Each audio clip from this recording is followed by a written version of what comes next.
Bueno, saludo a todos. Este es Vayan y Hagan, un podcast de Singular en Costa Rica. Mi nombre es Diego Araya, me acompaña Ernesto Alfaro. ¿Qué tal? Hola, Diego. Pura vida. Pura vida, gracias a Dios. Estamos en una racha de un tema riquísimo, donde estamos viendo las 7 prioridades de un hacedor de discípulos y nos hemos metido en Juan 17 y hemos visto esta oración sacerdotal de Jesús y hemos sacado de ahí esas 7 cosas que Jesús practicó, que hizo, con el propósito de modelar cómo ser un hacedor de discípulos.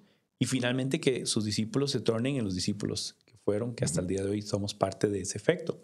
Así que queremos continuar con esta serie. Si no han podido repasar los episodios anteriores, será bueno que se devuelvan hasta el 69, que es la introducción, cuando hablamos un poquito del contexto de Juan 17. Pero ya repasamos 4 de estos prioridades, 4 de estas cosas que Jesús hace con sus discípulos. El primero fue que Él está presente con sus discípulos, ¿verdad? El segundo es que Él comparte la palabra con sus discípulos, la palabra de verdad. El tercero es que Él ora por sus discípulos. Y bueno, el mismo pasaje habla de que Él está orando por sus discípulos y por los que van a creer. Y en el último episodio hablamos también de cómo Él protege a sus discípulos. Y fue interesante también hablar de la protección de Dios desde un sentido divino y de la soberanía de Dios, pero también las cosas que podemos hacer en este sentido de guardar, guiar, orientar a la gente, en este sentido de proteger. Y acá en episodio 74 vamos a hablar de que Jesús también los envía. Es un tema grande porque lo vemos en diferentes momentos. Quiero leer nada más el pasaje de donde lo estamos sacando, que es el versículo 18 de este capítulo 17 de Juan. Voy a leerlos desde 16 para tomarlo como un poquito más de contexto. Dice: ellos no son del mundo, como tampoco soy yo. Santifícalos en la verdad, tu palabra es la verdad. Como tú me enviaste al mundo, yo los envío también al mundo. Y como yo habla de ese ejercicio de Jesús de partir de su ejemplo para impulsar. ¿Qué significa que Jesús haya enviado a sus discípulos? ¿Qué cosas podemos notar de cómo Jesús constantemente tuvo esta iniciativa tan práctica?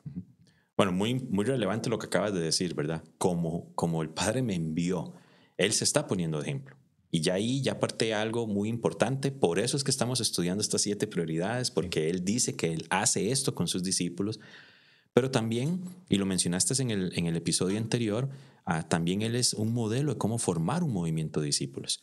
Y para todos aquellos que son pastores, líderes, es importante también analizar esta otra perspectiva de la vida de Jesús. No solo como Él, hacedor de discípulos, y lo mucho que podemos nosotros aprender de su modelo como hacedor de discípulos, pero también como alguien que desarrolló un movimiento de discípulos que hoy en día nosotros somos resultado del mismo. Entonces, lo mencionaste la semana pasada también, la estrategia está en nuestra página web. Ahí hay un manual que se llama Estrategia, que es donde nosotros abordamos los principios de esta óptica, los principios de cómo formar movimientos de discípulos, de cómo Jesús, como líder de un ministerio, formó un movimiento de discípulos que hoy en día somos fruto todavía de ese principio. Entonces, muy bueno que lo mencionaste. Creo que es bueno mencionar. ¿Por qué lo menciono? Porque Él sabía perfectamente que el trabajo que Él había hecho en sus discípulos iba a dar fruto y mucho fruto. Y parte de este fruto era que Él los estaba enviando. Él sabía que ya estaban totalmente capacitados para Él poderlos simplemente enviar a hacer la obra que Él los había entrenado a hacer. Entonces, puntualmente, ¿cómo vemos nosotros a Jesús siendo muy intencional en esto del envío? En 50 ocasiones en los evangelios, Jesús dice: el Padre me ha enviado. Esto es increíble. O sea, número 1, creo que toca un tema que nos ha encantado hablarlo. Lo hablamos en un podcast hace un tiempo atrás, la humanidad de Jesús. Él mismo está dando ahí a entender de que Él ha sido enviado por Dios para hacer algo, para hacer un propósito, para tener una misión específica, ¿no? Sí. Y en 50 ocasiones en los evangelios podemos nosotros notar a Jesús diciendo: soy enviado, tengo una misión acá, tengo algo claro que hacer. Si Él dice, si se menciona en 50 ocasiones diferentes en los evangelios que soy enviado, Él está diciendo claramente: porque soy enviado, he sido enviado para algo específico. Claro. Entonces, esto a mí me da a entender de que Jesús les estaba enseñando, les estaba recordando a sus discípulos que Él venía a una misión. Sí. Él les estaba diciendo, yo estoy aquí a una misión. Y yo creo que ya hemos hablado de esto varias ocasiones. No es solamente morir en la cruz por nuestros pecados, esa misión redentora que Él vino a hacer con su muerte, ¿verdad? Él vino también a hacer, como lo hablamos en la introducción de esta serie, Él vino también aquí a formar discípulos y hacer un movimiento de discípulos. Entonces, desde el inicio, Él les dejó claro, yo vengo a una misión, yo vengo a una misión. Y desde el inicio también, Él les dejó claro, quiero que ustedes participen de esta misión. Sí, ese tema es grandísimo y me encanta que sea lo primero que menciones, porque el sentido de misión nos tiene que hacer pensar de que no es mía. Vamos a ver, yo me apropio de ella, pero alguien me la está encomendando. Y esto es muy bueno porque quiere decir que la misión es más grande que yo y es más trascendente que yo. Y también eso nos recuerda que no es que yo ejecuto la misión y yo la logro y yo la hago. No, yo solo puedo ser partícipe, puedo identificarme con ella, apropiarme de ella, pero hasta el mismo Jesús dice, vengo a hacer lo que el Padre me envió, a decir lo que el Padre me envió, vengo por los que el Padre me dio. Entonces hay una cosa con la que él mismo modela, vengo en obediencia y en función de la misión. Y lo hemos mencionado ya muchísimas veces, de no asumir roles, de no asumir posiciones que no nos corresponden. Y lo hemos mencionado ya en esta serie en varias ocasiones. No somos el Espíritu Santo que hace crecimiento de una persona.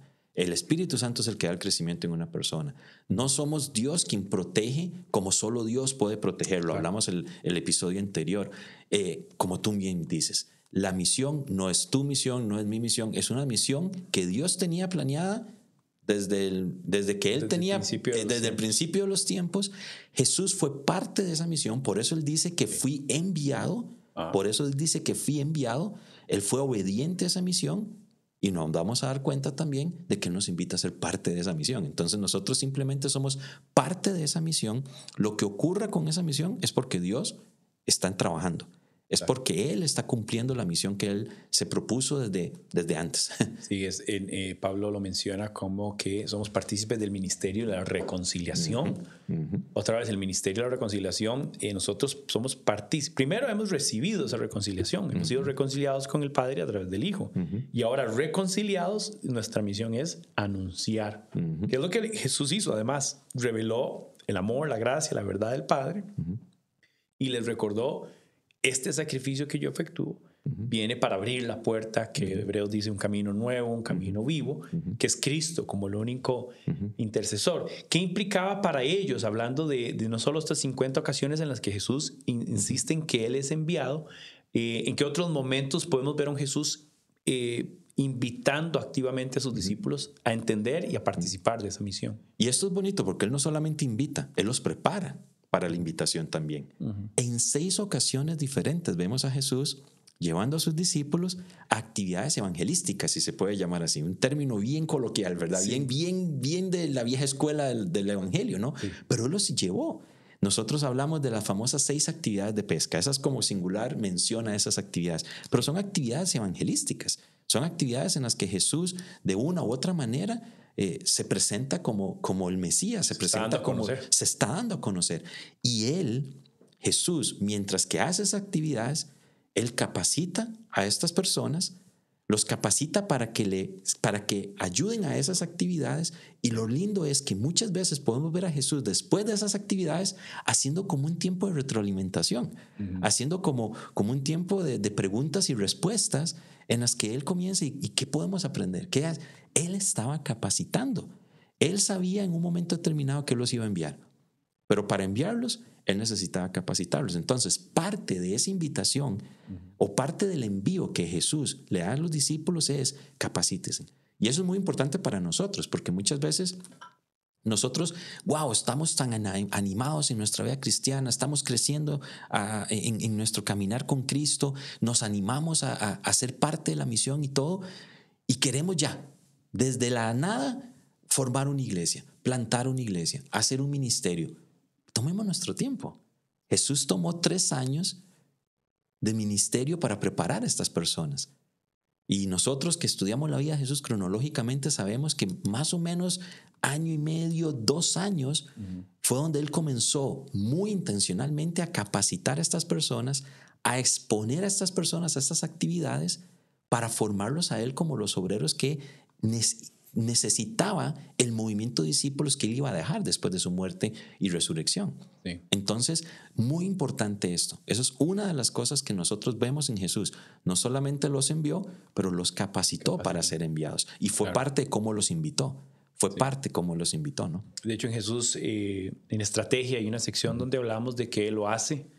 Después Él invita a que lo hagan con Él.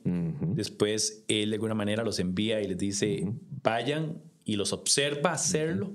Y finalmente termina como comisionándolo, que es una palabra que hemos usado para decir, ¿verdad?, que Él los envía. Por tanto, vayan y hagan discípulos, ¿verdad? Volviendo a Mateo. Entonces es interesante que Jesús es el único que tiene la autoridad de enviar en función de que su modelo y su formación que estás diciendo, ¿verdad?, esa capacitación existe, sucede. Talón de Aquiles grande para nosotros en nuestro ejercicio en iglesia o en organización, cuando a veces pensaría que por necesidad, a veces apresuramos y ponemos a la gente a hacer o a decir cosas que no la han visto lo suficiente, no se les ha modelado lo suficiente. Y sí, tal vez la formación no era a la altura. Sí. Y mira que no solamente en estas 6 actividades de alcance, ¿verdad? Él los expuso. También en 5 ocasiones diferentes vemos a Jesús tomando a estas personas y llevándolos como a viajes misioneros de corto plazo, si se puede decir así. Él se iba para algunas aldeas, hacía este viaje con estos discípulos, en ese viaje corto de misiones, y los expuso a ese tipo de actividades también, donde se cumple este proceso que tú estabas mencionando. Sí. Él hacía, ellos veían. Él hacía y los invitaba a participar con él en lo que él hacía, ¿verdad? Sí. Después él, hágalo ustedes, mientras que él veía. Y muy lindo, porque él veía y daba feedback después, ¿verdad? Y después ya vamos a darnos cuenta más adelante en esta conversación. Esta oración de Juan 17, él está diciendo, listo. Sí, ya ustedes están listos. Ya ustedes están listos. Ya ustedes van a hacer lo que ya me vieron a mí hacer, básicamente. Sí. Entonces, una cosa que me llama la atención cuando hablas de estos 6 momentos donde definitivamente los está retando a compartir, bueno, en el caso de Jesús está hablando de quién es Él y su misión. Y pienso en momentos en los que Él los está llevando a momentos incómodos o circunstancias incómodas. Me recuerdo, por ejemplo, el leproso. Ellos van caminando entre un pueblo y otro y viene este leproso por detrás y se acerca. Ninguno de los discípulos iba a estar cerca por gusto ni jamás pensar en tocar al leproso. Y Jesús les muestra que viene para sanar a este hombre en una muestra de quién es Él y de la capacidad que tiene de purificar. Y Él toca al leproso. ¿Verdad? Este es uno importante. Pero debemos también, vemos otros donde son personas no judías. ¿Verdad? En el caso de varios romanos está el centurión y está el noble. Los samaritanos. Los samaritanos. Es interesante porque estas veces también empuja a sus discípulos a que este envío y esta misión tiene un carácter universal. Que ellos mismos como judíos decían, no, esto es demasiado, porque el maestro quiere sentarse a hablar con esta mujer, la mujer samaritana. ¿Por qué va a tocar al leproso? ¿Por qué habría de sanar al hijo del noble? ¿Por qué salvar al siervo del centurión? ¿Por qué tocar a este muerto? Y, ¿verdad? Entonces hay varias cosas a las que los discípulos están siendo incomodados, por decirlo así, para ser formados en ese carácter misional. La misión siempre tiene el carácter de sacarnos de nuestra zona de confort. Total. Con respecto a quién le hablamos y qué le hablamos. Y eso se nota así en esto. Y misional, me encanta lo que estás diciendo, porque cuando hablamos acerca de universal, también es al servicio, no es algo posicional, que tenemos que entender. Jesús los está preparando para servir. Y recuerden, en la introducción hablamos del trasfondo de Juan 17, donde antes de esta oración Jesús lava los pies de sus discípulos. Antes de comisionarlos, Él hace algo tan significativo para ellos. Les vuelve a recordar de que la misión es, aparte de ser universal, no es solo para los judíos, es también para servir. No es para una posición, no es para un cargo, no es para algo relevante según el mundo lo observe. Es vamos a servir. Entonces esto es algo también bastante importante de este llamado de Jesús, de esta invitación de Jesús a ser parte de esta misión también. Sí, sí, pienso, bueno, después de esta temporada donde hablamos de las expediciones de pesca, ¿verdad? Él está hablándole a grupos de personas, sus discípulos están en medio de esto, y al final de esta parte, podríamos decir, viene el Sermón del Monte. Que el Sermón del Monte viene con dos características, una de selección o de distinción, de que entre la multitud dice, él escogió a 12.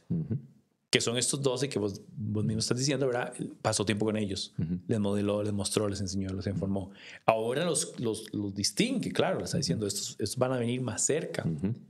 Pero lo que escuchan en el Sermón del Monte es muy exigente, porque habla del carácter, habla de la estrategia, habla de la forma, habla hasta de la exigencia y el estatus de exigencia de la ley, ¿verdad?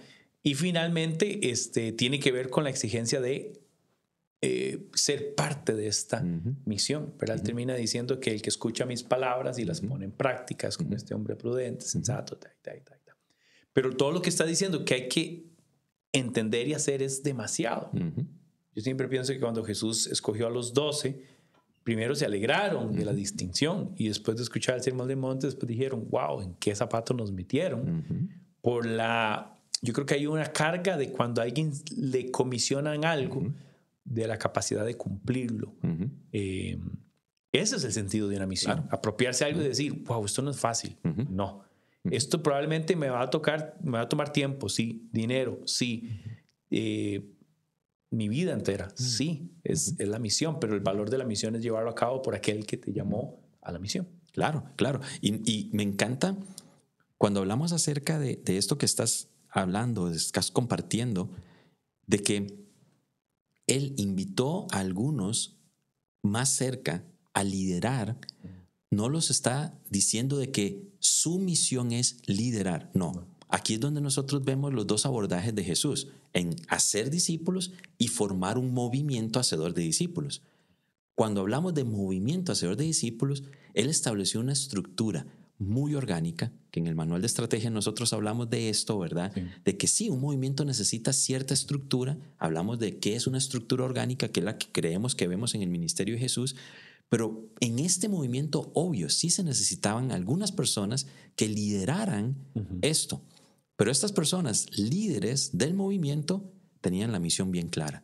Y la misión no era hacer líderes. La misión era otra cosa, que ellos ya sabían cómo hacerlo porque habían visto a Jesús haciéndolo, habían sido capacitados para hacerlo, ya Él los había mandado a hacerlo en ciertas cosas, y ahora sí, ya necesito como movimiento hacer una pequeña estructura para que esto funcione, para que esto siga avanzando, ¿verdad? Entonces, es claro volver a retomar este punto de que misión no es algo posicional, no es de que soy líder de, o pastor de, o encargado de, o coordinador de. No, esa no es la misión. Y vamos a hablar de esto un poquito más adelante cuando hablamos de propósito, que es otra de las prioridades que vemos y vamos a estar estudiando en Juan 17. La misión es hacer discípulos, a formar movimientos de discípulos. Y lo que Jesús capacitó, entrenó y aún escogió liderazgo fue para hacer esta misión. En función de la misión. En función de la misión. Y algo, bueno, una prueba de eso es el envío, que vamos a hablar un poquito en detalle, ¿verdad? Él escoge Sermón del Monte y tiempo después va a venir el envío. El primer envío son los 12, son los 12 que seleccionó, pero después viene un envío que son de 72, son 72 líderes. No, pero los envía a hacer lo mismo que envió a hacer a los 12. Exactamente. Quiere decir que el valor está en función, o la escogencia está en función de la misión y no en cumplir un rol arbitrario, sino que envió a hacer lo mismo, que estaba hablando de anunciar las buenas nuevas del Evangelio, hablar de cómo el Padre reconcilia a través del Hijo, y los envía a hacer las mismas cosas, que obviamente aquí en el contexto habla de la sanidad y la autoridad con respecto a quitar a la gente de espíritus inmundos, ¿verdad? Con esta idea que Jesús también estuvo librando. ¿Qué más podemos ver con el tema del envío, Ernesto? Ya de estos dos ejemplos grandes que vemos ahí. Sí, ya tú lo oíste, digamos, él duró todo este tiempo del ministerio, 3 años y resto, escogió a los líderes, a líderes en potencia, ¿verdad? Porque los estaba entrenando para ese liderazgo. Y sí, cuando ya él vio que estaban un poco listos, los envió a los 12. Después envió a los 72. Y en la Gran Comisión nos envía a cada uno de nosotros. Sí. En Mateo 28 la comisión no es para los 12, no es para los 72, ya es para el movimiento que él había establecido. Creemos que habían unas 500 personas, según lo que Pablo menciona en Corintios, ¿verdad? Pueden haber unas 500 personas en ese monte donde él llega y da la Gran Comisión, ¿no? Entonces, esa comisión es para cada uno de nosotros. Nosotros somos enviados también a hacer esta misión que él nos está encomendando. Y eso es bueno, no ha cambiado. No ha cambiado. Misión. No importa cuánto tiempo cambie, la esencia de comunicar el Evangelio de Cristo es eso. Hay un Padre conectando a través del Hijo con una humanidad caída y nos debemos a esa misión. Yo pienso mucho también en el tema de, vamos a ver, cuando alguien te llama a algo, la autoridad recae siempre sobre aquel que te llama. Estoy pensando otra vez en los 12 y en los 72. Él dice que en mi nombre, y habla, echarán fuera demonios. ¿Cierto? Entonces habla de que la misión tiene alguien que la encomienda, alguien que la delimita, y la autoridad que nos catapulta a eso es en el nombre de Jesús. O sea, la misión de Jesús se sostiene por la autoridad de Jesús. Quiere decir que no hay jactancia de que yo comunique el mensaje, que lo comunique mejor que el otro. Y todo eso cae en otra categoría. Aquí es que somos enviados en el nombre de Jesús para anunciar el Evangelio, la obra redentora de Cristo. E invertir en las personas. Usamos invertir, pero ¿qué otra palabra puede ser? Pasar tiempo con las personas, dedicar a las personas la capacidad o la facilidad que podamos tener nosotros de comunicar eso con ellos mientras estamos con ellos. Y aquí mezclo con las otras cosas, porque estamos presentes con ellos, porque compartimos la palabra, porque oramos por ellos, porque les estamos guiando, orientando, los estamos protegiendo. Y aquí estamos hablando de otra cosa, porque finalmente también queremos animarlos a decir, ve y cuenta lo mismo. Totalmente. Y se da el ciclo, ¿no? Como... Y aquí voy a hacer como una introducción, como te digo, de otro principio que vamos a estudiar en los siguientes podcasts, ¿verdad? Es la diferencia entre la misión y el propósito. Cada uno de nosotros somos diseñados por Dios. Tenemos un diseño único dado por Dios. Tenemos fortalezas, tenemos cualidades, tenemos dones, todo esto. Y claro, nosotros vamos a tener una expresión muy única de esta misión. Y sí, podemos ser muy buenos enseñando, podemos ser muy buenos liderando, podemos ser muy buenos en lo que Dios nos haya diseñado a hacer, pero la misión va a ser la misma. Entonces, si sos músico, haz discípulos. Si sos pastor, haz discípulos. Si sos maestro, haz discípulos. Ya las expresiones de esta misión, y vamos a hablar de esto más adelante, son de acuerdo a lo que Dios nos ha diseñado a hacer, pero la misión es clara. Y como tú dices, es la misión entregada por Dios. Y necesitamos enfocarnos en esta misión de ser discípulos.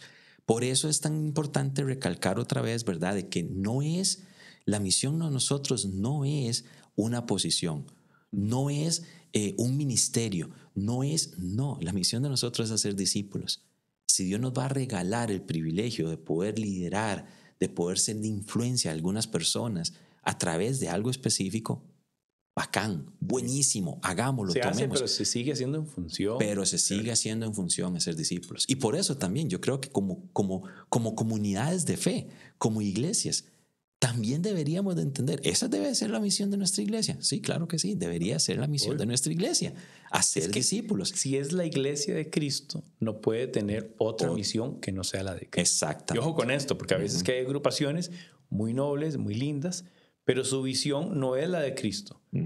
Y se llaman iglesias. Entonces puede ser controversial, pero ¿cómo es que te reúnes en el nombre de Cristo, pero para hacer cosas que Cristo no te mandó a hacer? Y cada iglesia puede tener una expresión también. Ya, si una iglesia está en X lugar, donde ese lugar tiene estas características, esos códigos culturales, como nosotros decimos, claro, la misión de hacer discípulos se puede expresar de acuerdo a esa realidad, de acuerdo a eso. Otras iglesias se van a expresar esa misión de maneras totalmente diferentes, pero el centro es el mismo. Y lo mismo pasa en las iglesias, ¿verdad? Que está el grupo de mujeres, el grupo de varones, el grupo de niños. ¿Qué hacemos con ellos? Discípulos. ¿Cómo se ve con niños? Bueno, ¿cómo se ve? Pensémoslo, diseñémoslo. ¿Cómo se ve con varones? ¿Cómo se ve con jóvenes? Pero la esencia de la misión no cambia. De hecho, es atemporal, o sea, no va a cambiar, que decíamos. también supera las cosas culturales. O sea, la misión es la misma. La llevamos a cabo en formas distintas según la cultura, pero la misión no puede ser adaptativa a la cultura, porque al final toda cultura y toda raza y toda etnia tiene la misma carencia, que es ser redimidos del pecado, ¿verdad? Ser restaurados del pecado. Tal vez para ir aterrizando, Ernesto, con el tema de ser enviados, ¿qué pasaría con nuestras vidas si viviéramos con esa convicción? ¿Cómo se vería? Nada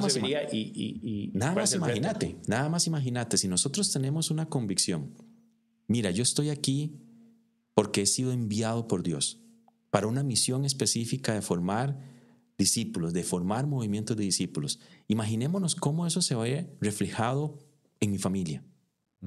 Si yo tengo la misión clara de que voy a ser discípulos en mi familia, con mi esposa, con mis 2 hijas, eso sería una familia muy interesante. Muy, muy interesante. ¿Cómo sería la familia extendida ya? Mis hermanos, mis primos, mis tíos. ¿Cómo se vería reflejado mi vecindario también? Donde yo entiendo, mira, Dios me está dando el privilegio de vivir en Santa Bárbara Heredia, en este lugar donde yo vivo actualmente. ¿Cómo se vería mi barrio? ¿Qué sería de mí? ¿Sería que yo comienzo a dar vueltas en mi barrio, no solamente caminando o paseando el perro, pero aprovecho eso para orar por mi barrio? Y yo ya comienzo a ver un campo de misión en mi barrio.